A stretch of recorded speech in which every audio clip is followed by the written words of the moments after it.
Vom Jugendamt. Was wollen die denn?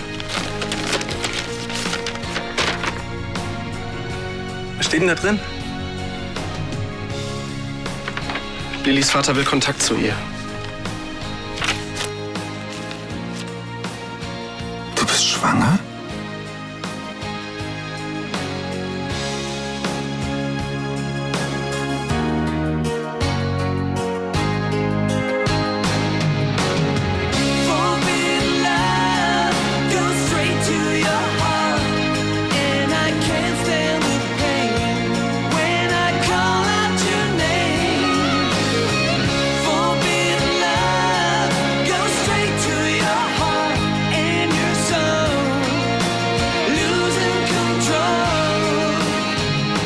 Ja, ich bin schwanger.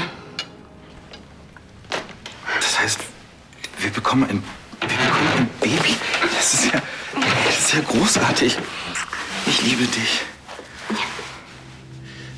Ist da ein Ultraschallbild drin? Ich meine, kann man schon irgendwie sehen, ob es ein Junge oder ein Mädchen ist? Jetzt doch noch nicht, sei nicht albern. Wie weit bist du denn überhaupt? Und wann werde ich denn wieder Großmutter?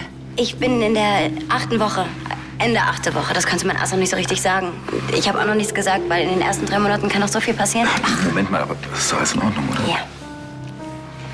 Ja, da kann man wohl nur gratulieren. Ja, Glückwunsch. Ihr müsst doch überglücklich sein. Was gibt es denn Schöneres für ein verliebtes Paar?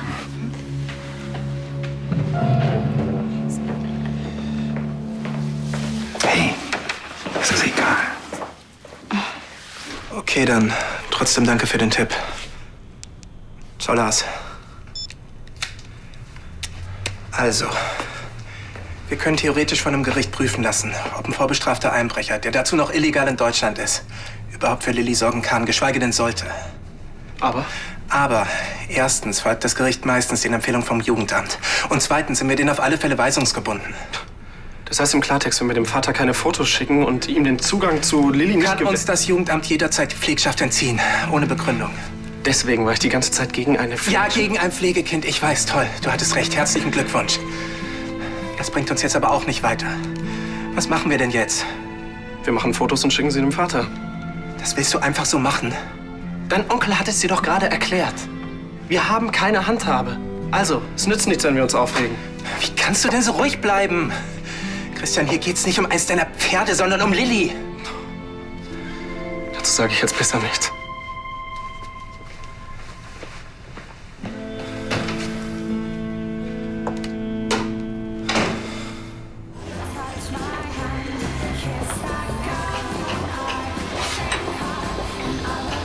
Hey, schön, dass du da bist. Was kann ich dir Gutes tun? Machst du mir, ich weiß nicht, Apfelscholle? Nee, doch lieber einen Kirschsaft. Kirschscholle. Alles klar. Kann es sein, dass du heute ein bisschen durch den Wind bist? Kann sein. Aber es hat nichts mit dir zu tun. Das will ich auch schwer hoffen. Ja, heute war einfach ein Horrortag. Mein Vater hat meinen einen Bruder... Mein anderer Bruder hat... egal, lassen wir das. Bei euch ist echt immer was los, oder? Ich sag's dir, das Eifenlob was nichts dagegen. Lust auf Ablenkung? Ich hab morgen frei. Wie wär's, wenn wir was zusammen machen? Ey, aber keine Angst. Kein Date. Nur was unternehmen. Wir wollten es auch langsam angehen lassen. Okay, du lächelst. Heißt das, du hast Zeit? Ich muss morgen den ganzen Tag arbeiten. Taschen nähen und so. Schade. Aber wenn dir beim Nähen der Faden ausgeht, mein Angebot steht. Überleg's dir.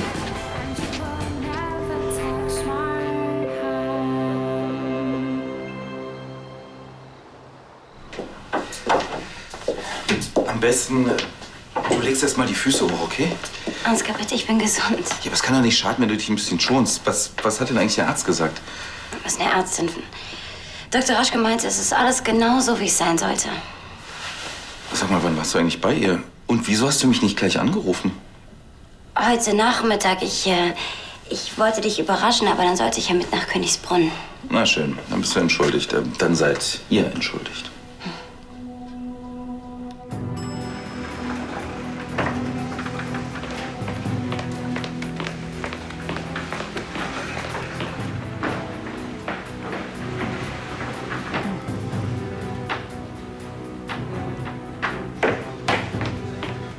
Bist du auch vom Schloss verbannt worden oder warum hast du so gigantisch gute Laune? Ich möchte nicht darüber reden. Wie du meinst, aber manchmal hilft's. In diesem Fall nicht. Nächstes Thema.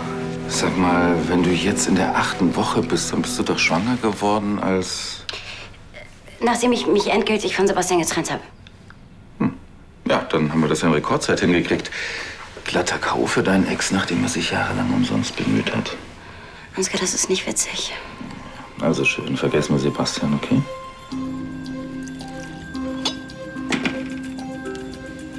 Hier. Das hilft bei Frauenproblemen und sonstigen Tragödien. Lydia, stimmt's?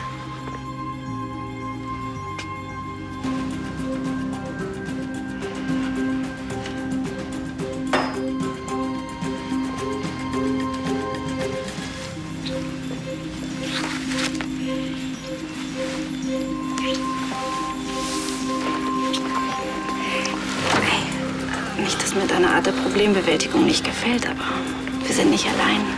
Tristan schläft oben. Der ist mir scheißegal.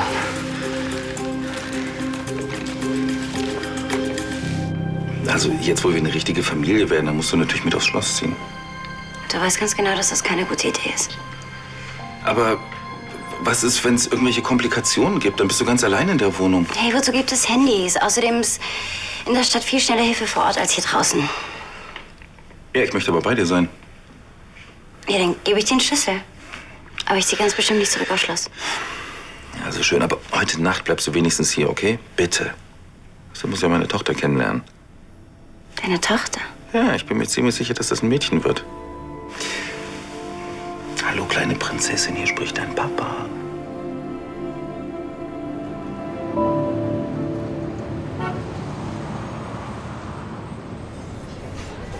Was ich nicht verstehe, ist, wie Christian so ruhig bleiben kann. Ja, vielleicht war es ja doch nicht so verkehrt, was er gesagt hat. Dass man sich nicht zu sehr an ein Pflegekind gewöhnen darf, weil es eben nicht klar ist, ob es für immer bei einem bleibt. Ja, ja, bla bla und Vernunft. Aber wie bitte kann man Lilly nicht für immer behalten wollen? Ja gut, sie ist schon brutal süß, die Kleine. Aber es ist ja auch noch nicht gesagt, dass ihr sie wieder abgeben müsst, bloß weil der Vater ein paar Fotos sehen will. Na klar, der will jetzt nur Kontakt, damit er weiß, wen er zurücklässt, wenn er wieder nach Afrika geht. Und wenn ihr den Brief vom Jugendamt einfach ignoriert, dann gibt's Stress, richtig? Ja. Und wenn ihr auf unschuldig macht, euer Brief mit den Fotos in der Post verloren gegangen ist, das passiert andauernd. Ach, Andi, damit zögern wir das Ganze doch höchstens eine Woche raus, aber letztendlich bringt das doch gar nichts. Gut, dann Plan B. Du suchst hier im Internet Fotos vom absolut hässlichsten Baby der Welt aus. Lillys Größe und Alter, okay, aber sonst voll das Horrorkind, kapiert? Und dann schickst du die Fotos dem Vater. Und wenn er die dann sieht, dann will er seine Tochter auf gar keinen Fall wieder haben. Nett gemeint, aber lass mal. Es nützt alles nichts. Wir müssen einfach machen, was das Jugendamt sagt. Jetzt klingst du genau wie Christian. Ja, weil er recht hat. Für Lili braucht ihr echt eine Alarmanlage. Nicht, dass die Süße noch geklaut wird. Ich drücke euch so die Daumen, dass ihr die Kleine behalten dürft. Ja, ist doch klar, dass er seine Tochter sehen will und auch sehen darf. Er ist ja kein Schwerverbrecher. Das wird sich zeigen. Er wird es sehen, wie gut es Lilly bei euch hat. Und er wird sich mit euch einigen, da bin ich mir sicher. Ja. Ich mach mal Lilly für den Spaziergang fertig. Ich gehe schon. Hey! Ich habe mich gelangweilt oder dachte ich mir, ich lade mich selbst zum Frühstück ein. Ja, super. Haben wir bei dir doch Zeit. Ah, hallo. Morgen. Ja, ich hab Croissants mitgebracht. Wir haben auch und Konstantin war vorhin bei Bäcker, also verhungert wird heute keiner. Danach sieht's so aus, ja. Was ist? Hast du schlecht geschlafen? Lass ihn, er hat Liebeskummer. Ich habe keinen Liebeskummer. Oh, oh. Da hilft nur eins. Eine Tonne Eis und Heulfilme? Nein, Ablenkung. Wie wäre es, wenn wir alle nach dem Frühstück zusammen was unternehmen? Dann kommen wir zwar auch noch zu unserem Date. Ich weiß nicht. Ach komm, ist doch für einen guten Zweck. Ich bin kein depressiver Pflegefall, okay? Sagt ja auch keiner. Aber so ein bisschen Ablenkung könnte trotzdem nicht schaden. Wie wär's mit Billard? Ich hasse Billard.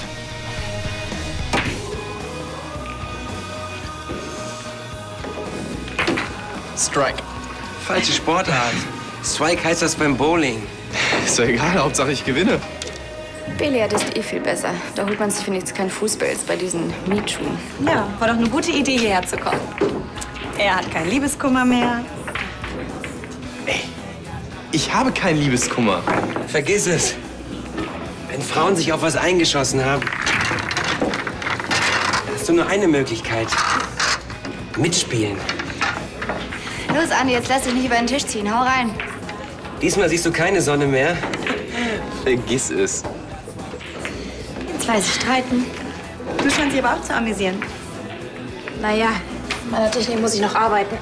So 100 bis 200 Jahre, schätze ich. Ach was, das ist ganz einfach. Komm, ich zeig dir mal, wie man den Kühl hält. Das kitzelt. Entschuldige. Dann zeige ich es dir halt so. So. Okay. Zeigst du es mir noch mal richtig? Aber nicht kitzeln. Klar. Und hier? So genau. Ja, stellen Sie die ganzen Objekte online. Am besten heute noch und sofort. Sagen Sie doch bitte beim Catering Bescheid, dass man mir noch Sandwiches und Kaffee bringt. Ich habe Hunger. Kein Wunder nach der Nacht.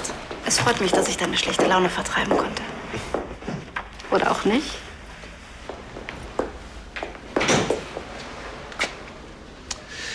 Frau Klein, würden Sie bitte meine Termine für morgen Nachmittag absagen? Wir haben einen Ultraschalltermin und ich möchte doch gern unser Baby sehen. Was denn, Tanja? Möchtest du mir nicht gratulieren? Zu was? Zum miesesten Vater oder schlechtesten Partner des Jahrhunderts? Würdest du mir vielleicht was sagen können? Du musst ihm verzeihen, es ist natürlich nicht ganz einfach zuzugeben, dass man selbst monatelang versagt hat.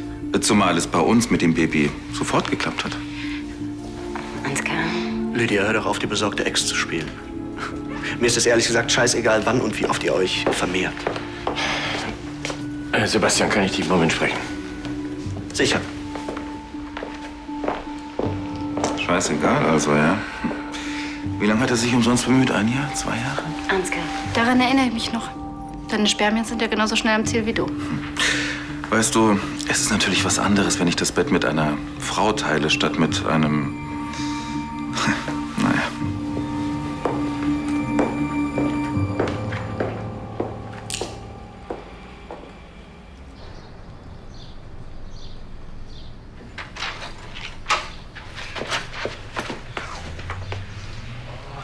Hey. Hey, musst du gar nicht arbeiten? Ist nicht viel los, Anna packt das auch allein und da dachte ich bring's hinter mich und suche endlich mal die Fotos von Lilly raus. Schläft sie? Ja. Hör mal, was ich dazu geschrieben habe. Zuerst waren wir beide enorm aufgeregt. Aber sobald die Kleine dann bei uns war, hat sie uns im Sturm erobert. Lilly hat das sonnigste Wesen, das man sich nur vorstellen kann. Sie hat sich sofort bei uns eingelebt und nicht eine Sekunde lang gefremdelt. Bist du bescheuert? Was? Olli, das ist doch wie Werbung. Holen Sie Ihr Kind ab, sobald man Ihren kriminellen Arsch aus dem Knast entlässt. Sie ist so goldig und sie wird auch keinen Moment lang fremdeln, weil sie mag ja sowieso jeden. Klingt das echt so? Das war mir nicht bewusst. Ja, weil du nie nachdenkst, bevor du irgendwas machst. Sonst wäre dir auch klar gewesen, wie es sein wird, wenn sie uns wieder weggenommen wird. Du wolltest doch, dass wir mit dem Jugendamt kooperieren und dass wir uns bei Lillys Vater melden. Ich wollte das? Mir war einfach klar, dass wir keine andere Wahl haben, Olli. Das fühlt sich so verdammt beschissen an.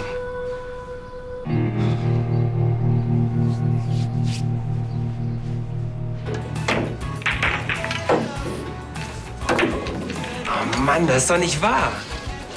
Entweder bist du ein Naturtalent oder ein Betrüger.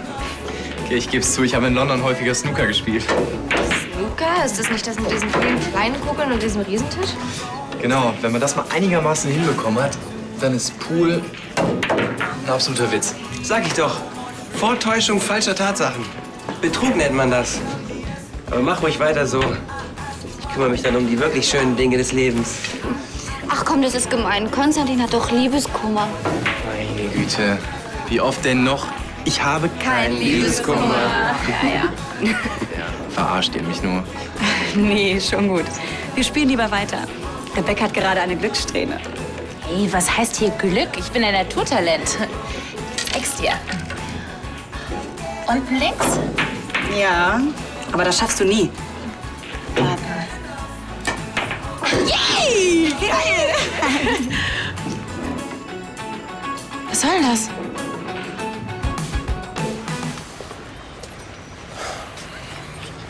Es tut mir leid, dass ich dich gerade so angeblafft habe. Du hattest ja nicht ganz unrecht.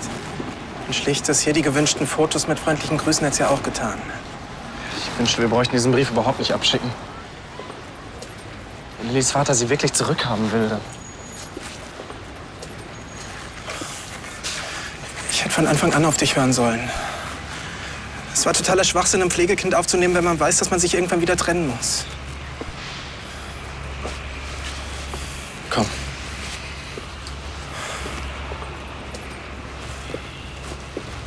Weißt du, was Andi meint? Wir sollten die Fotos gar nicht schicken und einfach behaupten, sie wären in der Post verloren gegangen.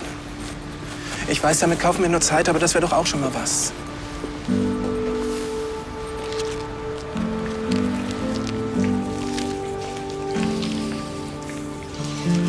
Das musst du entscheiden.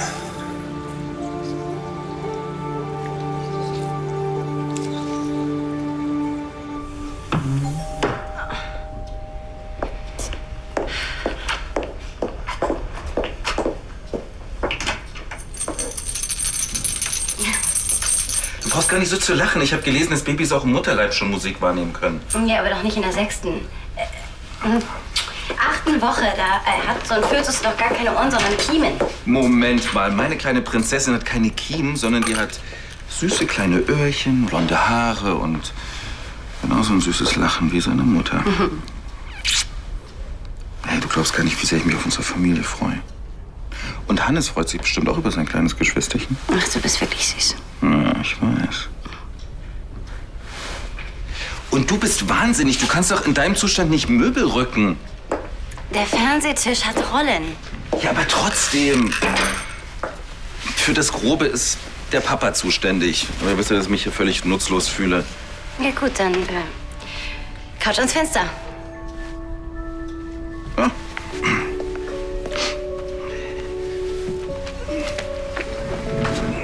Oh Gott. Da fällt mir ein.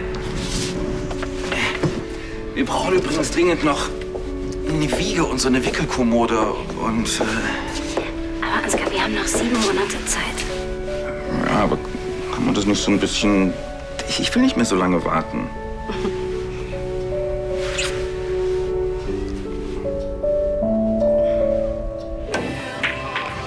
Sag mal, dein Journalistendiplom hast du gekauft, oder? Wie kommst du denn da drauf? Ja, weil du in London jeden Tag mindestens 10 Stunden Snooker gespielt haben musst, um so gut zu werden. Das sagt die Richtige. Du spielst doch so super. Dein Prof kennt dich ja wohl auch nur vom Hörensagen. Hey, ich war im letzten halben Jahr bei fast jeder Vorlesung. Arno ist mein Zeuge. Ach so, Arno. Der Arno, dem muss ich unbedingt sagen, dass er dem neuen Geschäftsführer mal auf die Finger gucken soll. Wieso? Der Mann hat's einfach nicht im Griff, würde ich sagen. Jeder muss sich mal einarbeiten, aber so wie der mit den Kollegen redet, was der alles von denen verlangt, die müssten sich ja klonen, um überall da zu sein, wo er sie haben will. Miriam, es tut mir leid. Könntest du mir vielleicht zeigen, wie man diesen Hilfsstock benutzt? Das wäre echt lieb.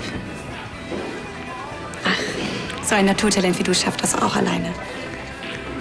Ich will dir nicht wieder zu nahe treten.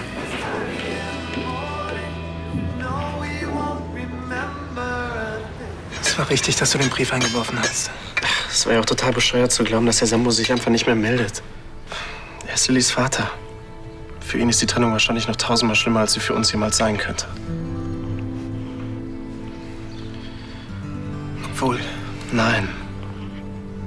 Lilly hat ein Recht darauf, ihren Vater kennenzulernen. Weil sie schon keine Mutter mehr hat.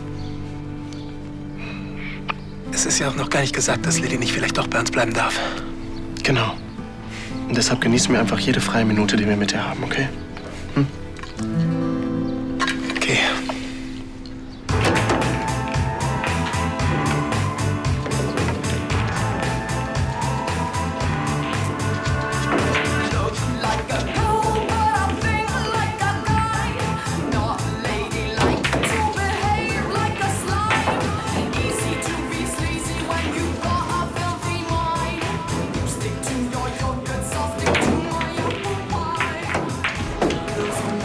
Habt ihr Lust, noch eine Runde zu spielen? Nachher. Ich will das unbedingt sehen. Ich habe auf Konstantin gewettet. Vergiss es, Miriam gewinnt. Von wegen. Guck doch. Miri, du machst das. Sieh hin und lerne. Ja, versuch du mal dein Glück.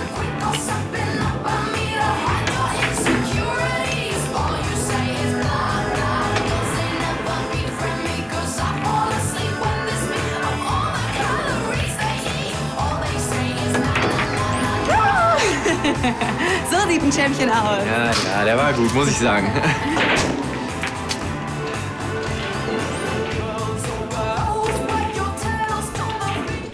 Oh, wow. Hast du umgeräumt?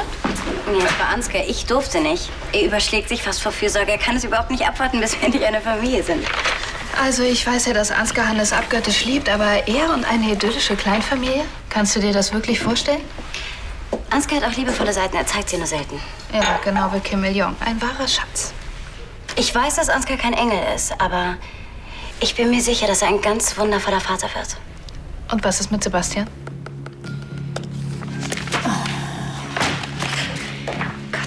Ich fasse es nicht, dass Ansgar dieses Schaf geschwängert hat. Was meinst du, wie ich das finde? Und was ist, wenn er doch der Vater ist? Nein, das glaube ich einfach nicht. Du bist in der 6. Woche, nicht in der 8., wie du allen erzählt hast. Und du hast gesagt, du hast noch mal mit ihm geschlafen. Er kann also sehr wohl der Vater sein. Ja, aber wir haben so oft versucht, ein Kind zu bekommen. Und dass es plötzlich bei diesem einen Mal geklappt hat, das ist total unwahrscheinlich. Du bleibst also dabei, Ansgar ist der Vater? Nico, was soll ich denn machen? Ich kann diesen Test erst machen, wenn das Kind auf der Welt ist. Und außerdem, Sebastian ist nicht der Vater, das würde ich spüren. Wenn nicht sein kann, was nicht sein darf. Nein, weil ich Ansgar liebe. Und weil ich uns eine Chance geben will. Uns und unserem Baby. Je eher wir akzeptieren, dass die beiden ein Kind kriegen, umso besser für uns. Sag mal, sieht nicht so aus, als würde ich irgendwas akzeptieren, das mir nicht passt. Wir können es nicht ändern. Man kann immer was ändern. Glaub mir. Wir beide können verhindern, dass dieses Etwas das Licht der Welt erblickt.